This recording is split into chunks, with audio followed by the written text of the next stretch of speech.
Village मतलब होता है गांव। हम सब गांव गए होंगे और आप लोग भी है कि गांव गए होंगे, घूमे होंगे, आप सबका घर वहां होगा। तो हम लोग को यहाँ पे विलेज की सैर के बारे में पढ़ना है। यहाँ पे एक फैमिली है, इस स्टोरी में एक फैमिली है जो कि गांव का सैर करने जाती है। और इस चैप्टर में इस गांव की, यानी जिस गांव में वो लोग सैर करने जाते हैं, तो उस गांव की खूबसूरती को बता रहे कि गांव कितना सुंदर होता है, वहाँ पे कितनी हरियाली होती है। तो यहाँ पे इस चैप्टर में हम लोग पूरी तरह से सिर्फ गांव के बारे में, विलेज के बारे में पढ़ेंगे कि विलेज कैसा दिखता है, कैसा होता है। ओके, तो अब हम लोग इस चैप्टर को स्टार्ट करते हैं। नाउ यहाँ पे देखिए, निशा, her brother Kapil and their parents were going to visit their uncle and aunt who lived in a village। कह रही थी निशा, उसका भाई कपिल और उसके पेरेंट्स, ठीक है, वो लोग उनके अंकल और आंट से मिलने जा रहे हैं जो कि वो एक गांव में रहते हैं। And Nisha was very excited. Excited मतलब होता है खुश होना, बहुत उत्सुक होना। निशा बहुत ही ज्यादा एक्साइटेड है गांव घूमने के लिए। She had never been to a village before। वो इसलिए एक्साइटेड है क्योंकि वो इससे पहले कभी भी गांव नहीं गई है और ना ही उसने गांव को देखा है कि गांव होता कैसा है, विलेज होता कैसा है। तो इसलिए वो बहुत ज्यादा खुश है और बहुत ज्यादा एक्साइटेड है निशा। नाउ अब यहाँ पे कॉन्वर्सेशन स्टार्ट हो रहा है। यहाँ निशा, कपिल, उसके पेरेंट्स कॉन्वर्सेशन कर रहे हैं। तो फर्स्ट निशा क्या बोलती है देखते हैं। तो निशा से I am very excited about going to a village. What is it like, mother? निशा कहती है कि मैं गांव यानी विलेज जाने के लिए बहुत ही ज्यादा एक्साइटेड हूँ, उत्सुक हूँ। मुझसे अब अपनी उत्सुकता नहीं बर्दाश्त होगी, मुझे गांव जाने के लिए वो बहुत ही ज्यादा उत्सुक है। और पूछ रही कि माँ, ये गांव दिखता कैसे है, होता कैसा है वो। तो उसकी मामा बोल रही है, mother, oh it's very beautiful, you will enjoy playing in the fields with your cousins. कहती है गांव बहुत ही सुंदर होता है, तुमको वहां पे मजा आएगा जब तुम अपने कजन्स यानी अपने भाई बहनों के साथ वहां पर फील्ड्स में, मैदान में खेलोगी। तो कपिल, तू uncle and aunt go to office like papa and you. तब कपिल, जो कि उसका ब्रदर रहता है निशा का, वो पूछता है क्या अंकल और आंट जो है वो आपके और पापा की तरह ऑफिस जाते हैं। तो मदर यहाँ बोलती no they work on the farm. नहीं, वो ऑफिस नहीं जाते, वो फार्म में यानी खेत में काम करते हैं। वो they grow sugar cane and rice. वो शुगर केन यानी गन्ने का खेती करते हैं और चावल वो उगाते हैं। दे हैव मेनी काउज, और उनके पास बहुत सारी गाय हैं।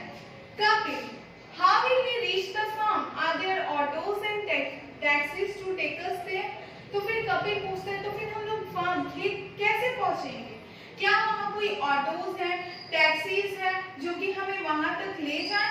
तो वहाँ फिर फादर बोलते हैं no there are buses, maybe your uncle will bring his tractor, we can ride on it to the village. तो वो कहते हैं नहीं, ऑटोज और टैक्सीज नहीं है बल्कि वहाँ पे बसेज होती हैं। और हो सके तो अगर हम लोग को फार्म में जाना है तो आपके अंकल अपना ट्रैक्टर जो है उससे ले जाएंगे हमें फार्म तक या फिर पूरे विलेज की सैर कराएंगे। Nisha, are there houses in the village? क्या गांव में घर भी होता है? Mother, of course there are houses in the village. हाँ, गांव में भी घर होता है।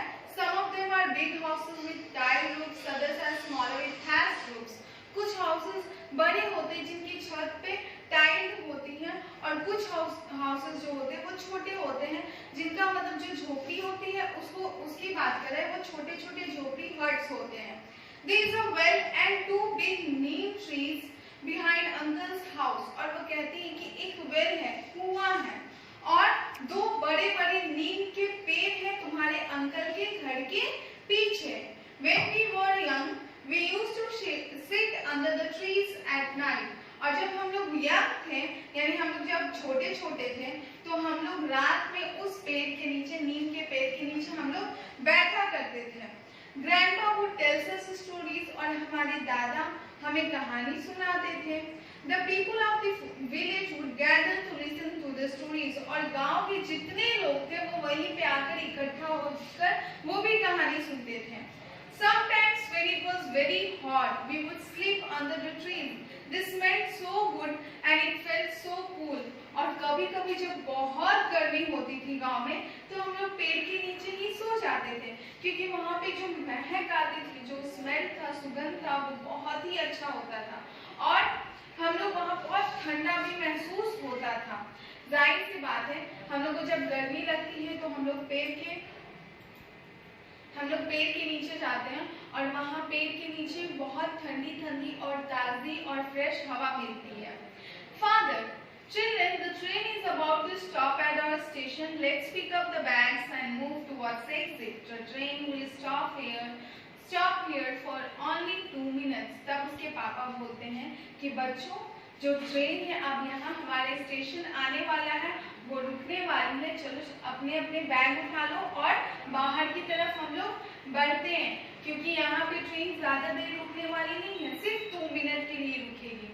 The family gets off at the station. उसके बाद वो सारे परिवार जो है स्टेशन पे उतर जाते हैं। Uncle, welcome, welcome. Would the children like to ride home on the tractor?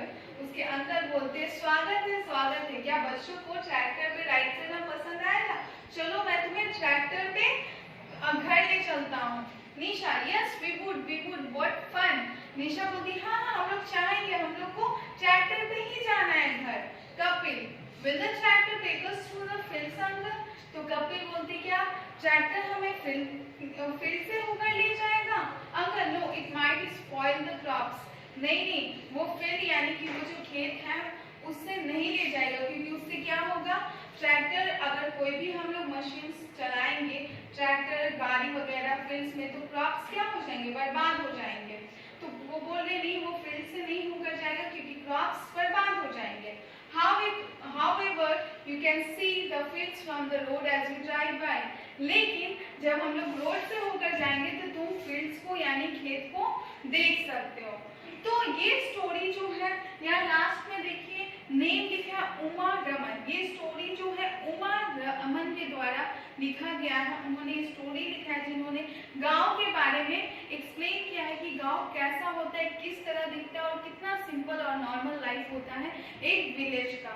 Okay, village और विलेज के लोगों का। तो स्टूडेंट्स, ये चैप्टर बस यही था विलेज के बारे में। आई होप आपको समझ में आया होगा। You have to read the chapter, आपको इस चैप्टर को अच्छे से पढ़ना है and then you have to do the book work. आपको बुक वर्क भी करना है खुद से। जो भी क्वेश्चन आंसर्स होंगे वो आपके व्हाट्सएप ग्रुप पे अवेलेबल होंगे। Thank you all of you.